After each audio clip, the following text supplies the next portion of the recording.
Friends, today I will discuss preprocessor directives in C. The C preprocessor is a microprocessor that is used by compiler to transform your code before completion. It is called micro preprocessor because it also us to add macros. In C, macros are pieces of code in a program that is given some name. Whenever this name is encountered by the compiler replaces the name with the actual piece of code. All preprocessor directive starts with hash symbol. Preprocessor C language का एक बहुत ही powerful tool है। कोई भी C program compiler द्वारा compile किए जाने से पहले प्री प्रोसेसर के द्वारा प्रोसेस किया जाता है। प्री प्रोसेसर का नाम प्री प्रोसेसर डायरेक्टिव्स को प्रोसेस करना होता है। आपके प्रोग्राम की कोई भी वो लाइन जो हैश से शुरू होती है प्री प्रोसेसर डायरेक्टिव कहलाती है। उदाहरण के लिए आप अपने प्रोग्राम में हैश इंक्लूड डायरेक्टिव यूज किया है तो प्री प्रोसेसर के द्वारा प्रोसेस किए जाने के बाद ये लाइन हेडर फाइल के एक्चुअल कंटेंट से रिप्लेस कर दी जाती है। इस प्रोसेस को प्री प्रोसेसिंग कहा जाता है। सी प्रोग्राम्स में अलग अलग तरह के प्री प्रोसेसर डायरेक्टिव्स यूज किए जाते हैं। Hash define used to define a macro. Hash undef used to undefine a macro.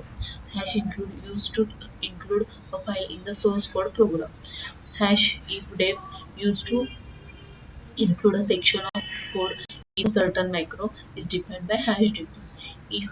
If and def used to include a section of code if a certain macro is not defined by hash define. Hash if check for the specified condition.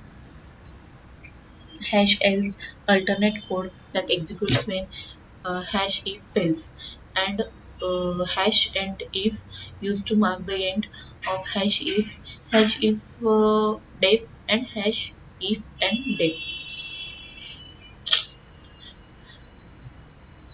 Hash define in C.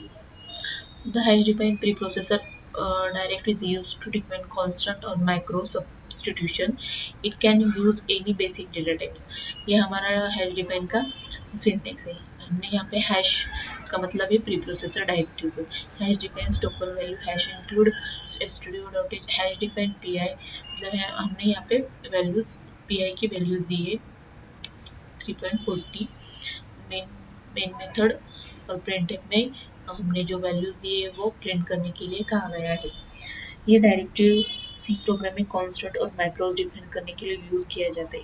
इसलिए आप इसे दो प्रकार से use कर सकते हैं। Hash define को आप कोई कांस्टेंट डिफाइन करने के लिए यूज कर सकते हैं। इस स्टेटमेंट को प्रोग्राम में डिफाइन करने के बाद जहाँ भी आप प्रोग्राम में पी आई यूज करोगे तो पी आई 3.40 से रिप्लेस कर दिया जाएगा।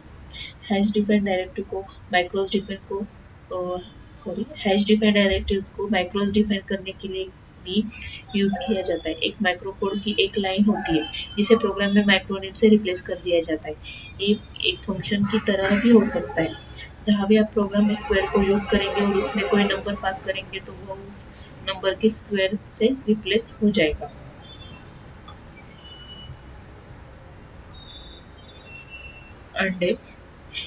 Undef directive tells the preprocessor to remove all definitions for the specified macro. A macro can be redefined after it has been removed by the hash undefined directive.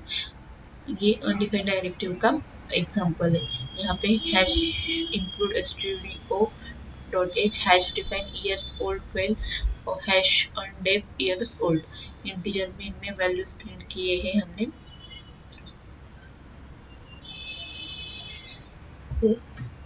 तो ये directive hash define directive द्वारा define की गई है। Constant या micro को undefine करने के लिए यूज किया जाता है। इसके आगे आप कांस्टेंट या माइक्रो का सिर्फ नाम लिखते हैं।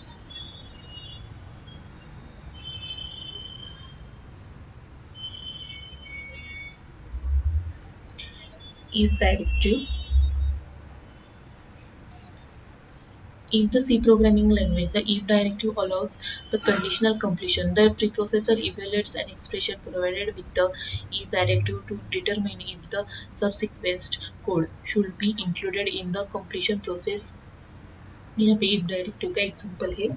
ये डायरेक्टिव ये चेक करने के लिए यूज किया जाता है कि क्या दिए गए काम से कोई मैक्रो डिफाइन किया गया है। यदि डिफाइन किया गया है तो हैश if def के बाद का कोड एग्जीक्यूट हो जाता है, नहीं तो एल्स के बाद का कोड एग्जीक्यूट होता है। यदि आप हैश एल्स नहीं यूज कर रहे तो हैश इफ डेफ को आप हैश इन डिफ से रिटर्न टर्मिनेट कर सकते हैं। Input output function. Input output function means input output function. These functions are used to getting input and display the output on screen. Types of input output functions. हम यहाँ पे print में हमें जो कोई प्रिंट करना है वो देते हैं, और स्कैन में भी वही हमें जो जो आउटपुट चाहिए वो देते हैं। Printf function. Printf function is used in C program to display any value like float, integer, character, string, etc. on the console screen.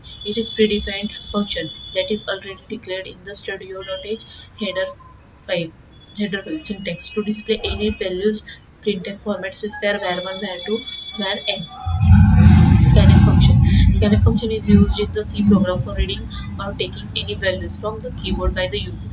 These values can be of any data type like integer, float, character, string, and many more. This function is declared in stdio.h. That's why it is also a predefined function. In scanf function we use and which is used to store the variable value on the memory location of that variable. ये हमारा scanning का format specifier, मतलब हम integer के लिए percent use करते हैं, float के लिए परसेंट, स्ट्रिंग के लिए परसेंट एस यूज करते हैं, वो फॉर्मेट स्पेसिफायर होता है। और यहाँ पे हमारे जो कोई वेरिएबल्स हो वो हम ऐड कर सकते हैं। ये हमारा स्कैनफ और प्रिंटफ का एग्जांपल है। तो ये थे हमारे प्री प्रोसेसर डायरेक्टिव्स।